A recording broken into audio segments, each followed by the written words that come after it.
Well, hello, everyone out there in podcast world, YouTube nation. I'm Dewey Stephan, host of the What Do We Do podcast, and we're back with another guest episode. Welcome to What Do We Do?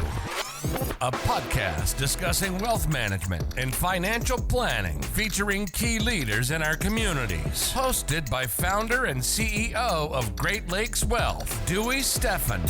Tune in to hear how you can plan for and live your best life. Well, today's guest actually needs no introduction to our listeners and our viewers in Metro Detroit. He is the most recognized name in investigative reporting in the state of Michigan. My friend, Mr. Hank Winchester. Thanks for being here. What's up, my man? Good to see you. Good to see you too. Well, I appreciate you being here. And besides me actually give you a formal introduction, how about for our listeners and our viewers, you just kind of tell us about, yourself, and we'll go from there. Because you've known me forever. We've known each other a long time. Long time. We've had mutual friends for a long time too, which is funny. I was going to give a shout out later to our friend Scott Koenig, who did introduce us. We'll circle it back to Scott. Let's do that. But thank you. You said it all. I mean, I wish you were like negotiating my contract right now. That sounded really nice. Well, if I could get a piece of that action, I mean, as a financial advisor, let's go. You don't want that. No, I've been with WDIV for almost 22 years now. Isn't that crazy how things just like fly by? Like time goes at warp speed. So 22 years there, and in that time have had the opportunity to play a lot of different roles there. It's a great station. Was in Miami before that. A few other, in TV you got to start small. Do you know how small I started in TV? Please do tell. The Upper Peninsula. I was in Marquette. Oh, wow. Had never crossed the bridge and drove up there with everything I own, which all fit into a Ford Explorer, and took a job as like a producer, a writer, a photographer. I did the weather. I did the whole thing. I did that for like Did you ever go to that state park and jump off those rocks into Lake Superior? Pictured rocks? Yeah, you have to. No, not the pictured rocks, but at Marquette, there's the the state park, and then you jump off the cliff. I don't remember jumping off a cliff, but okay. I remember the park. Okay. And listen, Marquette was beautiful. I mean, I was only there for like 8 months, but that's how TV starts. You do all these little tiny TV stations, and you bounce around, and then eventually you fit. You find your fitting. And I did with WDIV. It's been great. Well, we're going to circle back to that because you've been 21, 22 years now, right? Yeah. And that usually doesn't happen because you would go on to even bigger and better things. And we will get to that later because that's very important. And it shows your commitment to the community. So although you bounced around, I believe, born and raised in Michigan? Yeah. Born in Royal Oak, Beaumont. I'm a Beaumont baby. And we lived in Troy throughout some of my childhood. And then my dad got transferred. We lived in Saginaw. So then TV went to Central. Then TV took me from Marquette to Lansing to Flint. I mean, I've done the state, if you will. But what made you go to Miami or to Florida? Miami was an agent that was like, you have to hit a top 20 market. You got to get to a big market. And I mean, I couldn't get anything on my own. So like I was sending out, I would send out 100 tapes a week, and every station that wanted me was like Salt Lake City. I guess I have a Mormon vibe to me. So like Salt Lake City was really into like the Aryan look. And then like places like Spartanburg, South Carolina. I'm like, I need to like get to a big market. And then I hired this local agent, Mort Meisner. And big shout out to Mort. Do you know Mort? As well, that's right. For sure. Know Mort. Yeah. And through Mort and then through a few other people, it ended up clicking, and I got down to Miami, and I felt like, this is like the real deal. Like it was a big deal. But the great thing about Miami is there was a competing news director at another station who ended up coming to Detroit. So when I was ready to come up to Detroit, I actually came up here for an interview at a different station. But I was like, you know what? I might as well call everybody in town. What year was this? 2001. Okay. It was the summer of 2001. And so I was up here to interview at Channel 62, which I think was Channel 50 at the time. And it was with Kristen Bell's dad, Tom Bell, Fantastic. Who was news director. And then I was like, screw it. I'm just calling up 472. I'm here. If you want to interview me for free, you don't have to fly. I'm here. And Deborah's assistant news director, who also came from Miami, he had a lot of energy like you. He's like, hey, bro, what's up, man? Where are you from? Like that. You don't sound like that fully. Just, you understand the energy. Appreciate it for sure. So the minute I threw out Miami, he's like, come on, let's have lunch. You free tomorrow? And then just like when I met with them, it just kind of clicked. and I was like, this could be good.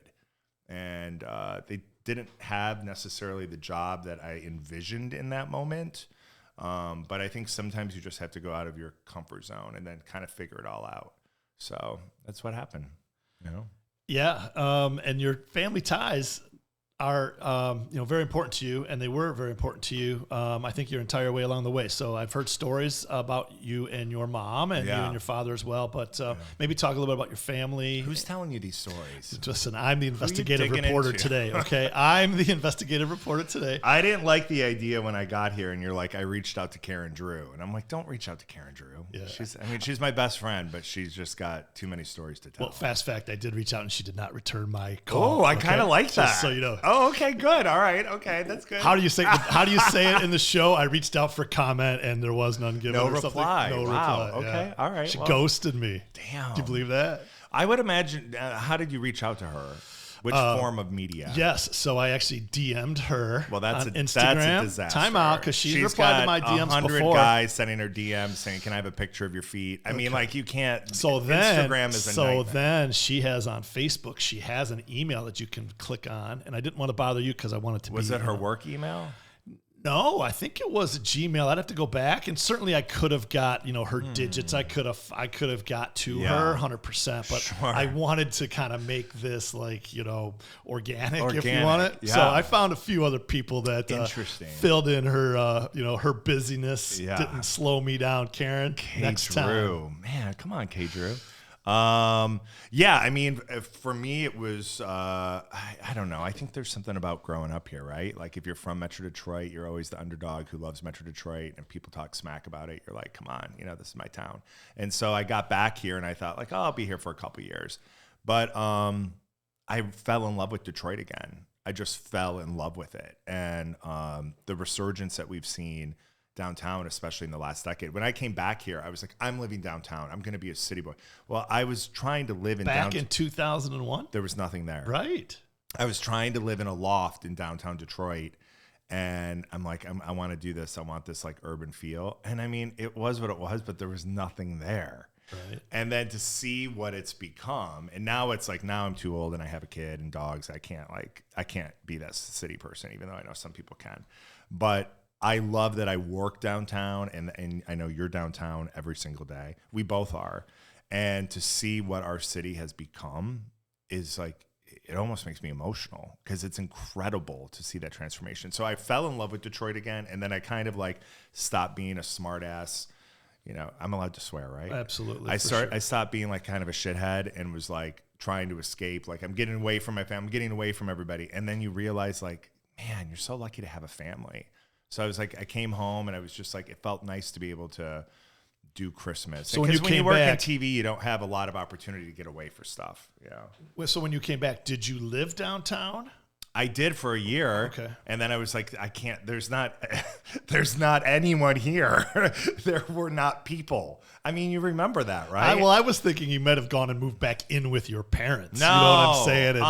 And no. basement, you meant that basement guy. No, by then my mom was living in Saginaw. My dad had already died. Like, so there was, that wasn't going to work. But then I started my migration into the burbs, and I mean, it was fine, but I just always, and I live, in a suburban community right now in Oakland County, but I always have to have a foot within the city.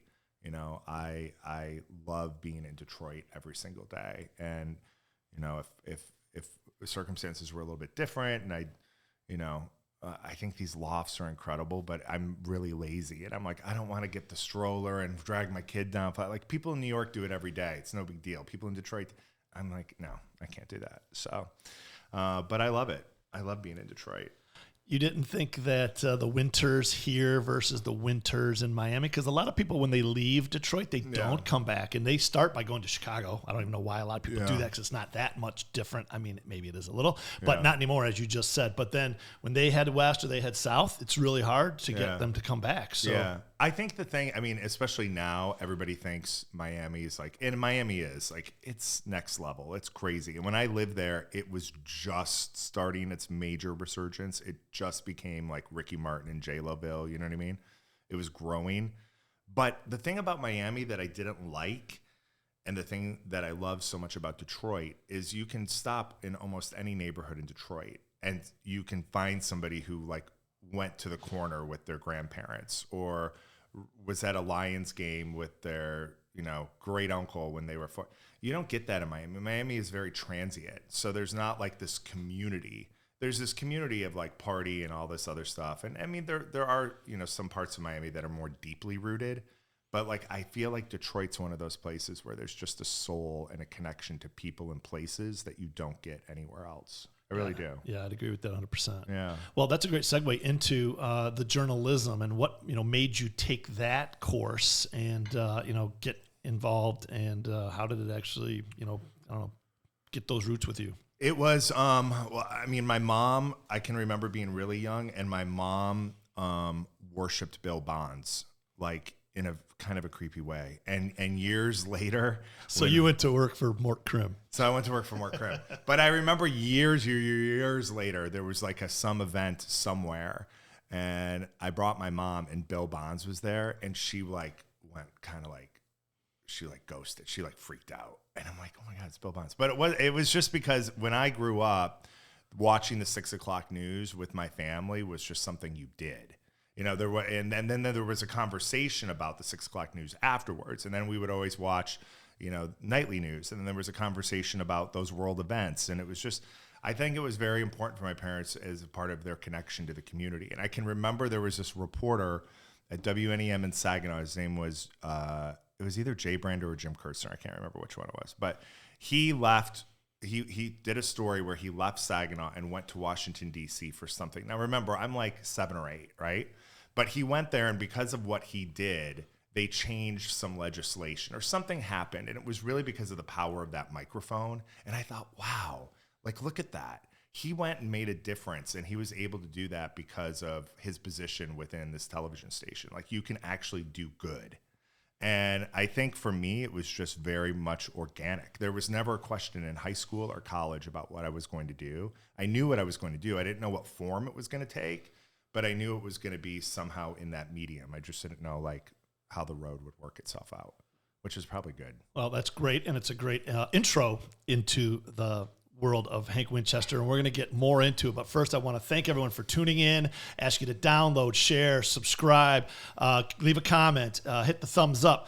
With all of your efforts, we will continue to share and have amazing guests and great stories, and also talk a little bit about investments and finance along the way as well. So again, thank you for tuning in to this episode. And back to it, Hank. Let's talk about your progression at WDIV, Local 4. Yeah. The industry overall, we're going to talk about in a little bit later too, for all of our watchers and our listeners that might want to get into journalism, et cetera. But just let's talk about your path, where you started out, pushing the broom, and now you're this big time celebrity in town. Huge celebrity. My security details outside.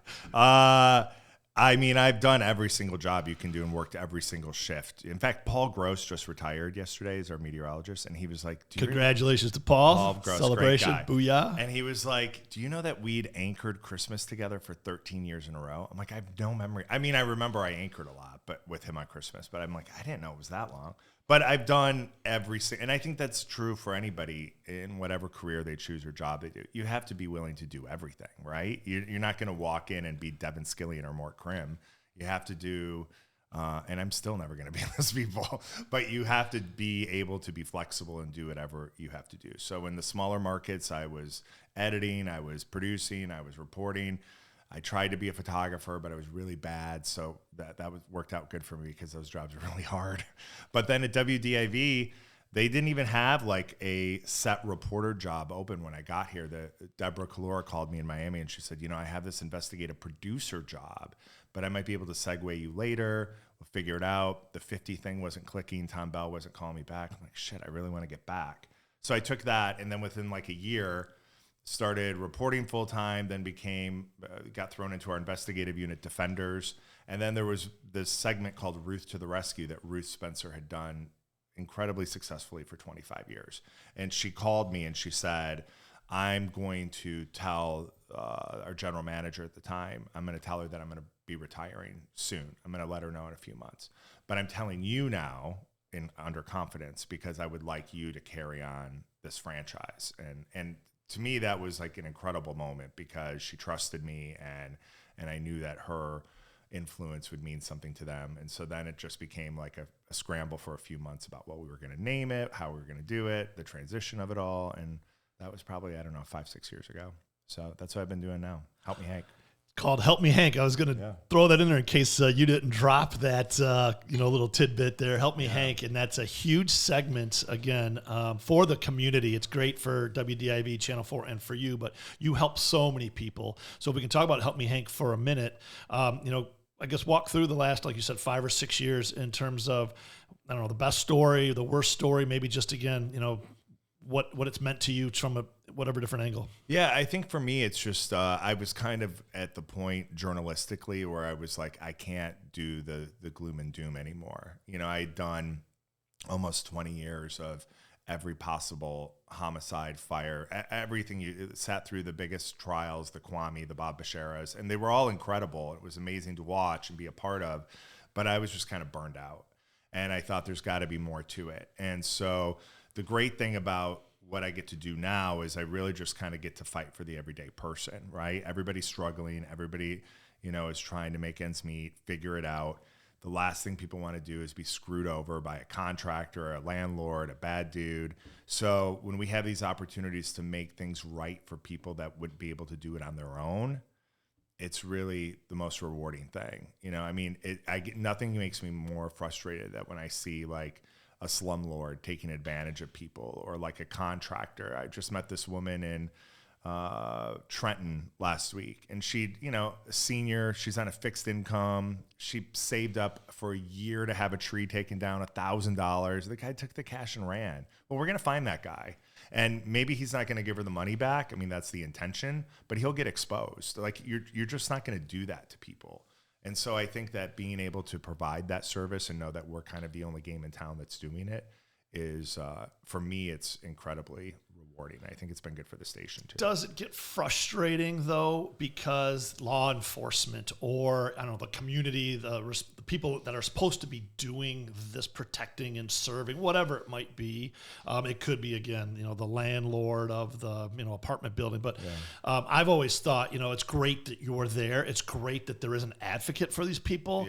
But it's a bummer. And again, whether it's Detroit or LA or Miami, again, resources. Obviously, there's things that unsolved murders but so how do you comment on? I think it's about building relationships. Like I have a great relationship with Dana Nessel, who's very quick to get on things for me when I need her to, or for local police. But I think that for the everyday citizen, kind of reaching out to these people, I mean, a lot of them are very thin staffed right now. Police departments are dealing with, unfortunately, a lot of crime, and the consumer related crime kind of takes a lower level of importance compared to somebody with a gun to their head, so it's like they only have so much they can do. So I kind of think of it as, me reaching out to an investigative agency, whether it be in the AG's office or police or detective or whoever it is, and say, hey, can I help you with this? Like, I know what you've done on your end, and I know what you're going to do once we get to A, B, and C, but is there a way we can work together? And I think just because I've been around so long and I've known these people for so long, there's this kind of a trust that it's going to be done the right way. So they don't usually say, get out of our office, we'll deal with this, move away, or they're very very good to partner with? No, they're for the most part, I mean, I can't say every single day it's a walk through the park. I mean, there are some that are just kind of like, okay, we don't want the TV stuff, like chill out. But I think that there's a power that comes with the TV part of it. Nobody wants to be known as the bad guy, right? So it's one thing to kind of go up to somebody as a consumer and have it out with that person one-on-one. It's an entirely different story when you're showing that person's face on television, and his entire network of people is going to know that he ripped off this little old lady in Trenton who just spent her life savings to take a tree down. So it motivates them to make it right, I think, in some scenarios. So I certainly don't use it necessarily as an intimidation tool, but I think if it can be used the right way, it should be. I would imagine, too, as I'm just now thinking it through, for the average, citizen out there, reaching out to your hotline is probably less uncomfortable Yeah. than calling 911 or the police department, and they just have like anxiety and intimidation, and that's not a negative way. Just I think it's maybe an easier call. Hey, can you help me, because you're an advocate and a friend. I'm not stepping on any toes. I'm not shaking. It's not important enough. It's not a murder, so I really don't know if I should even reach out. Sure. Or they might feel like, if they call the police station, is there a record of it? It's kind of a scary thing, but that's why we've tried to make it as easy for people as possible. And all that information is at clickondetroit.com, but they can, go to the Help Me Hank page. There's obviously the tip line they can call, they can email, they can hit us on social media. We have our opportunities now. We're usually once every other week, we actually go into a community and we hop into a restaurant and we just say, hey, we're going to be here. If you want to come talk, I'm going to be there for X amount of time. So we try to make it as kind of organic as possible, as much as it can be. Madonna is a brand. I think Hank is a brand. Because how are we getting to Madonna? Because it was Help Me Hank, and this new one is called Hear Me Out Hank. Yeah. So as long as it's just Hank, okay. So I see what you're saying. So it's just Hank. But I'm a gigantic Madonna fan. Right? I'm a little worried, and this is where I need your financial advice. As you know, Dewey, she is kicking off her 40th anniversary celebration tour. Heard about that. Tickets are a little cray-cray, right? But I almost feel like the ticket price in Detroit's going to be a lot lower, but I have to hit multiple cities. So I need you to do a little digging. And outside of Detroit, I need you to see where I'm going to get the most bang for my buck. I think I have to stick to the Rust Belt, right? I don't think I can go coast, because at Madison Square Garden, LA, can we change the focus of the podcast now? Sure. I am now StubHub. That's fantastic. I am now your ticket Now, the master. only thing I do not like about her, there's a few things, but number one, and I know it gets with some people, is I wish she had a greater appreciation for where she came from. That part bothers me. She did back in the day. I think she did back in the day. I don't know. She did her Truth or Dare from the Townsend and Birmingham. Yeah, but that's just because it just happened to be a tour stop. It wasn't like she was like, I have to be, she's dogged Detroit over the years. Okay. And I'm just kind of like, listen, it's where you're like, it made you who you are in a way. Okay. I appreciate, to bring it back to work and finance, the one thing I really appreciate her more than anything is that she is a workhorse. Mm-hmm. Like, she has consistently for years and years and years, like, worked. I was talking about this with somebody yesterday, and I can't remember who we were talking about, Taylor Swift or Britney, some pop, whatever. But I was like, anyone that can stay relevant for X amount of time, that takes some work. That's some stuff. Even when you get to the top of the mountain, and then you do move to another country to just kind of get away, yet you're still relevant, because even when you're working at maybe half of your speed, it's still double most people's speed, right? So that's where you become the GOAT, GOAT. Have you heard of this? Well, Tom Brady isn't that where it all started from, or no? Well, he's one of them. Yeah, I mean, you might be the GOAT one day here in Metro Detroit. You're still too young. Tom Brady said he's retiring again.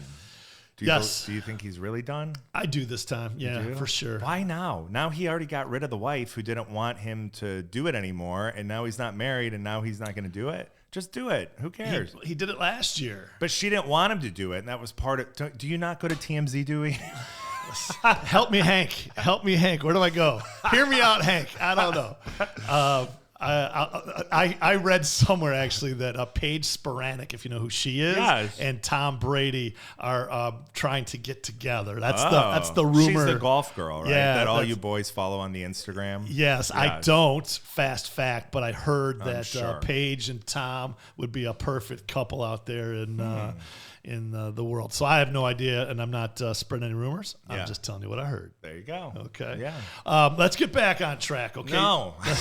Listen, we know Madonna has troubles, and she has her own concerns. She'll call you and say, "Help me, Hank. I'm Madonna." God. Yeah. Right. I don't know but let's talk about back to the citizens in not just the community of Detroit and even Metro Detroit or even Michigan, but just what are the biggest challenges you see facing consumers today? What do you hear about, and then how can they protect themselves? I think it's the stuff that you deal with every day. I think people are freaking out over money. I think they are freaking out, and you love to tease me about this because I talk to you about it all the time. people are panicked about the price of eggs. Now that's just a metaphor for what everything means financially. But when you are now paying possibly double for your home mortgage because rates went from like 2.5 to, this happened to myself. I had a locked in at like a 2.7, and then I had to buy a house last summer, and I got up to almost 5.5%. So people are just really worried about how they're going to make it through the month. And look at airfares. I mean, just look at everything. And I think the real concern for people now is things got so high that they're never going back to normal. Like, this is just kind of where we are now, right? So you have to figure it out. And I think that for me, having an opportunity to interview people like you who can give them advice on how to kind of deal with the new realities of life. And then also there's great people on Instagram and different local people who we have found who are like, kind of like, it sounds goofy, but like the coupon king and queens. Like, this is like the world you have to deal with now. You have to figure out how to fight for your money. I mean, that's really what it's coming down to. You have to be really smart about it. So I think right now, especially in the last year, that's the number one thing people are worried about. They're worried about money, which for me, when I hear about the old lady getting her $1,000 taken and knowing that that's her, I interviewed a woman yesterday. Mike Bouchard put out an alert about fake police scams, people calling saying, you're going to face prosecution unless you pay up right now. Well, this woman in, what city was she in? Inkster. Spent $400 to avoid the cops coming over. Bought the money cards. We tell people all the time not to do it. That was her last $400. That was her money. That was it. So for me to be able to warn people about the scam, or for you to be able to help provide information about what they should do financially for their next step, I think it's invaluable. Don't you think? I mean, right now people are just, even though you might be dealing with people that have more disposable income or who are kind of preparing for retirement, aren't they scared about what's happening financially? Everyone is concerned, yes. And so again, with age comes wisdom, and we talk about not just in investments, but in the cycles of life. If you don't learn from history, you're doomed to repeat it. Or there's economic cycles and there's business cycles, and so part of what we just came from, 2.7 mortgages and all of these things that were super duper cheap. That wasn't normal either, and so people, again, I think just. We talked about this earlier. I think people just become, entitled. They just believe that everything is supposed to be, for free, and everything is just not without consequence. And so again, so eggs have gone from 50% to 150% increase. Got it, right? But you're still having an $8 latte and a $5 pack of gum, and you think that that's okay too, and you can go get make your own coffee for 79 cents at your house. Right. So I just think there needs to be a reset. Your parents, I didn't know. Your grandparents, I didn't know. But their generations, I know. They struggle. They were savers. They were, not just frivolous. And I'm not saying that we're all frivolous, but also through mankind, every generation has become more well off and more wealthy than the prior one. So there's just these different, levers that are always being pulled. And so it's certainly a deep conversation. And then it's family by family. And, you could talk about the price of going to college, and is college even worth it anymore? And so, the evolution of time and, I guess generations, it's always moving around. You brought up a great point, though. There's this entitlement, I think, that we have nowadays. Like, I was just talking to a good friend of mine this morning, and unfortunately, he just realized he got riddled with a gigantic tax bill because he screwed something up. And then in the next breath, he's like, so we're flying down to Key Largo next month, and we have this place for 7 days. I'm like, wait a minute, bro. Like, this is like America, man. You're in complete debt, but you're like planning this $10,000 vacation. Take care of the debt and then take a year off on the beach. You know what I mean? But like, we all have this idea of like, well, we deserve that. We should get that. Or we were used to prices being that low. But I think it's, beyond the eggs, is I like to hammer on. But I mean, when it starts affecting your home mortgage and the price of your vehicle, like, those are big ticket items that cost a lot of money. And again, you need to just balance your budget and understand what your world is. I bought my first home back, a long time ago, 1990. How old were you when you bought your first house? 26, 27 Wow, years that's old. good, Yeah. And I started before that by moving out and having roommates, and we all, chipped in on the rent for the house that we were renting, and then just kind of decided that I would buy one and have roommates that shared space with me. And now, podcast listeners, podcast viewers know I have children. One is away at school, and I will spill the beans. He's a sophomore and has his own apartment. Living on his own as a sophomore. Like, what happened to having roommates and really buckling down and grinding? And he's like, Dad, I've had my own job. I'm paying my own way. I'm like, I know, but you can't just be putting it into investments and this and that. But you can save. And again, so a lot of life is also, learning. Yeah. So you have to, again, have these opportunities to just figure it out. And maybe living on your own is a good thing. Maybe just for me, it was different. But my point with that was my first mortgage, I think, was a 7%, 30-year fixed mortgage. Yeah. We're not even really there yet. And it was, again, let's call it 2 years ago. Okay. Yeah. Was it just 2 years ago? No, just, decades ago. So you have to just kind of understand what things cost. And back then I was talking to my friends, we were in our, mid-20s, ones that were in medical school. They're like, yeah, I got all my medical school loans paid to me in a lump sum. So I'm going to get my own apartment. I'm going to get a BMW. I'm going to have 100, 200,000 of medical school debt, but it'll be okay when I'm a doctor one day. It'll be fine. And so even back then, 20 plus years ago, was the same idea as you just shared with your friend. Like, hey, these credit cards, we'll deal with it later. Yeah. So I just think that until you have to buckle down, you kind of just, do what you got to do. And think about our parents paying and thinking it was totally normal, 18 and 20%. Yeah. Back in the early 80s. You did some research for this podcast or for, I don't know, Financial Matters. I mean, seriously, you know that? They were that high? I know some stuff. Yeah. Yeah, they were high. Yeah, heck yeah. That's all I know. So let's move on back to Madonna. Yeah. I got nothing for you. Well, again, so for all of those out there listening, please heed what Hank has said, that yes, financial matters are a big, big concern. And during COVID, they weren't because first it was your health. Just staying alive, the uncertainty of it all. And then the government, because the quick shutdown of everything, the government saved the day or came to the rescue, if you will, and started giving out money, which again, so you didn't need any money. And then on top of it, you wouldn't go, there's nothing to do. So you had your own money. If again, some people definitely got laid off. There was, the fastest unemployment rate spike ever, but you had money, and then they were giving you money, and then you got unemployment plus your money, and then you had all this money, and so free money, and then now it's the other way. There's layoffs. There's 50,000 jobs per month that are disappearing, and people are like, holy smokes, I want to take that trip to Key West. I want that latte, and now all of a sudden the deck is changing, and not little jobs. These are like major tech companies that are like cleaning house, so it's terrifying. Yeah. And that's, again, labor is the largest input cost for a company, and 70% usually of the cost to operate a company is labor. So the quickest way to get your financial house in order if you're a company, get rid of some of your labor. And that's just the reality. So back to having some savings and having a prudent financial plan. That's what do we do? Okay. Next up, I'm going to ask about back to you and Channel 4. And again, your success. And like you said, it's hard work, a lot of blood, sweat, and tears. And I've known you for a while, and I've seen some of those. But, you are someone here that people count on and depend on. You have a newsletter with over 200,000 subscribers. I know you take it very, very seriously, but how come you've stayed in this market? Why did you not take the offers to go to the big, big markets, back to Miami, hit NYC? Well, first of all, Detroit's a bigger market than Miami. There you go. Okay, fast. Well, let's start with that. Let's talk about the top 5 markets and where does Michigan fall? So when I moved here, Detroit was the 8th largest market in the country. It's now, I think, dropped to 13.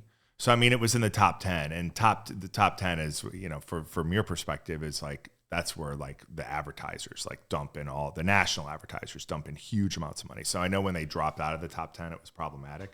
But the reality is there's probably 10 local TV stations in the country that are legacy stations that are just like, if you go to people in the industry know what they are. And WDIV is one of them. Actually, WXYZ is one of them too. It has a long history of just excellence across the board. So you have to be really smart about, okay, so maybe I go to New York or go to LA, but are you working for WABC? Because if you're not going to be such a good gig. If you're going to LA, are you working for ABC? If you're not, you know, and like I worked for Graham Media, and it was a family, and before that it was Post Newsweek station, still owned by the same family. We are a family-owned company by Katharine Graham. Like, it's like, you know, where journalism was like rocking the world, like, you know, with the Washington Post decades ago. So I think that's very rare, and we just have a great commitment to doing things and doing them the right way. So sure, there could be other cities that, you know, maybe people want to move to and hop into a different, bigger market, but you have to be careful about it because it's really more about the station. It's about your quality of life. With your employment or your business, you know, endeavors, do you have a plan where, again, you have goals? I want to, you know, I don't know, go from pushing the broom to having the investigative reporter role to, again, the next, just for me being a lay person, would be to be on the desk, they call it, right? Be anchoring the 5, 6, and 11, or whatever it is. So I have pretty much done every single job there can be at Channel 4. Tell your colleagues that they're on notice right now. Let's drop a bomb that who are you going after? Nobody. I got the best gig in the world. I got a brand that I love. I mean, that's it. Like, I anchored weekends for 5 years, and anchoring is a huge responsibility, and it's a great job for a lot of people. But at the end of the day, you're in a studio by yourself, and you're in the newsroom for 10 hours a day, and you're working with, you know, the producers, and they're great. It's a great team. I will take being outside any day of the week. Like, I just love, I loved sitting through court trials. I loved interviewing different people. I was at this woman's house yesterday in Redford, and she was a good old paisano Italian, and she had the cookies, and I was just like, oh my God, this is like good stuff, you know? Like, you don't get that if you're in the studio every day. You're just kind of in the studio. And for some people, like, to me, Devin Scillian is the best local news anchor in the country. Hands down. I think he is phenomenal, and he excels at that. He can do great stuff out in the field too. But I mean, that's what he was meant to do. That's not necessarily like my deck, you know. Plus, Devin, I hope, isn't going anywhere for a long time. So now again, life happens and things change, but you know, do you have aspirations to, again, just stay here and continue to be the role of the investigative reporter and help me, Hank? Or, you know, maybe again 5, 10, 15 years from now you would want to do that on a different scale, or again retire from this biz and go you know, play your banjo on the beach in Waikiki? My banjo, is it because my name is Hank Winchester? Does it sound a little country? I just he's like a banjo player to me. I don't know. No. My priority above all of it is my daughter. So I just want to. That's a great answer, my man. That's a great one right there. It is. I love my job, but I love my daughter more than anything alive. So more than anything, period. So wherever she is in life is where I need to be in life. And so for me, it's about guiding her next. She's 5. So, you know, I got a lot of years. She just had a birthday. She had several birthdays. Yeah, right. Birthday week, birthday month. She's taking a page right out of Hank's playbook right there. This girl is a diva. So, yeah, that's where my focus is. I mean, the job is great. The work is great. The career is good. But that's where I have to, you know, that's the most important job I have. 1 year at a time, and that's Emma's year that'll drive this train. Is that right? Well, I mean, my mom used to say, and she was right, the most important thing that you can do is raise your children right. It's the most important job. So that's what I got to do. Love that. Yeah. On that note, I want to hear the story about you took your mom to the White House. Did you know that I knew that? How'd you know that? Booyah to ya. So if you can do you know share the real story about it? I don't. That's why I'm asking. So my mom... I want something about your first job or just in life, just again, something in general about the discipline and I don't know, just the mom story is pretty funny because I think it was like her 80th birthday or 75th, some banner birthday. And I bought her as a surprise a trip to Europe, right? I was going to take her to Europe, but she'd never been to Europe. But she had this irrational fear of flying across the ocean because she thought she would be the one person in human history that would crash and wouldn't be able to swim. Okay. So, I'm not kidding. I can't make this crap up. So she's like, I can't go because the plane's going to crash and I don't know how to swim. And I'm like, woman, are you kidding me? So we bagged that trip. And I said, if you could make up any other trip that you'd want to do. And she was a big Obama supporter. And she said, I'd like to go to the White House and meet Barack Obama. I'm like, okay, easy. So through the wonderful people with the Stabenow office, they created an opportunity for us to go there, right? So my mom was also at this point in life where you're very old and very paranoid about everything. She thought everybody was scamming her. Good to be safe, right? And so we get to the airport and she doesn't bring ID. She's like, yeah, I just left it at home. It's no big deal. I'm like, Mom, you have to have ID to get on the plane and to get in the White House. And the wonderful people at TSA got us through somehow. I have no idea. We get to Washington and she's like, well, I don't want to give out my personal information to all these people. I'm like, Mom, it's fine. So we get somebody to overnight her stuff to her. They call from the White House and they're like, hey, we're just trying to verify her information for this White House visit. And I'm like, Mom, they need your social security number. And she's like, oh no, I've always been told never to get. I'm like, it is the Secret Service woman. If you want to get into that house right now, I need those digits. So she coughed them up. And then we went through the White House. Barack Obama was there. Fantastic. He was giving a speech that night. And so she did not have an encounter with Barack, but she did have an encounter with Bo Obama. Do you know who Bo is? The dog. The dog. So the dog came through and the dog handler stopped the dog and she got to pet the dog. And so that was my me trying to do a nice trip for my mom, and it was supposed to be in Paris, and we ended up in Washington because she was scared she wouldn't be. That's a good pivot. Sometimes we talk about in life you need to pivot, and that's pivoted. A good pivot. Yeah. Yeah. All right. Well, we're gonna take that and take it to the next level, which is the part of the show that I love the most, Hank. This part of the show is instead of what do we do, because everyone does from time to time get sick of hearing what I do. And this is about what you've done so far. But now we want to know what Hank do. We want to know what Hank Winchester would tell his 18-year-old self or any 18-year-olds out there today. Well, when we talked about this earlier, I said I would tell myself to buckle up because it's going to be a ride. Buckle up, buttercup. But, so I would say that, but I would say just, you got to grind, you got to do it. You got to put in the work. It's not going to be handed to you. You got to go out there and do it. And, it will be the most rewarding thing you can ever do in your life. But if you set the goals, if you grind, you're going to be able to get whatever you want in life, right? Just like you. Hard work pays off. What they say, perspiration is better than inspiration, or is it inspiration turns into perspiration, or how does it all come together? You have so many one-liners. I can't even keep up with you. I don't even know. You should put them all in a book. Maybe I will one and day. Then end the book with what? Booyah.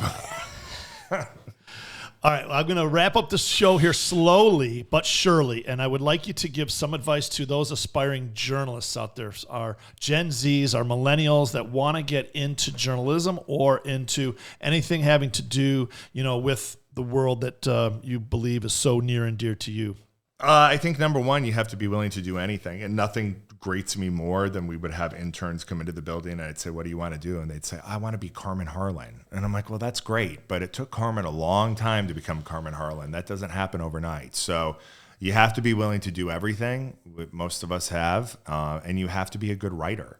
Like at the end of the day, you're going to write all of your own scripts, or you should be. And you have to be able to do it, and you have to do it quickly. So write, and be willing to eat shit and do everything you have to do to, impress people on your way up, because it's a tough business. Well, it's so funny you say that because I've never heard that before, okay? And I'm being facetious and I'm kidding, because we've had two other journalists on the podcast. We've had Mike Valenti. Have you heard of him? Yes. And so please, to our audience, go check out his interview. And he said the same exact thing. He started, again, behind the camera, pushing a broom, basically, and just being there to be told to go do whatever it was. Yeah. And you learn that way. You learn the whole industry, but you have to pay your dues. Yeah. And then the second one was a little more recently, Ben Lyons. If you're familiar with Ben, he's in the New York market. Same thing. Again, you just have to be there, and you have to just be pouring coffee. You have to just be, starting as an intern and work your way up. And so you are not just talking about it. You've lived it, and you're showing it. You started in this market 20 plus years ago, and you're still here. And you started, again, at the bottom, in your own words, and now you're not at the top, your own words, but you're getting there, and every day you're striving for more. I'm good. Fair enough. I'm happy.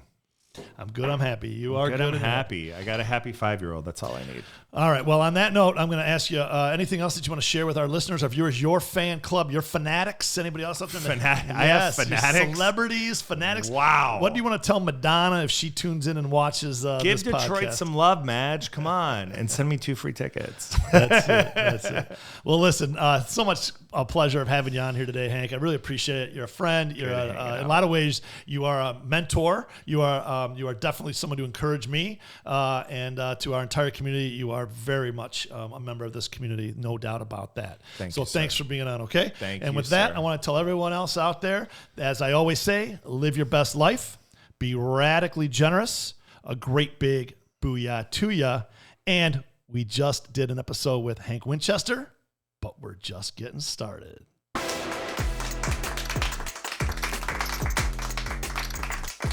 The opinions expressed in this program are for general information purposes only and are not intended to provide specific advice or recommendations for any individual or any specific security. It's only intended to provide education about the financial industry. To determine which investments may be appropriate for you, consult your financial advisor prior to investing. Any past performance discussed during this program is no guarantee of future results. Any indices referenced for comparison are unmanaged and cannot be invested into directly. As always, please remember investing involves risks and possible loss of principal capital. Please seek advice from a licensed professional.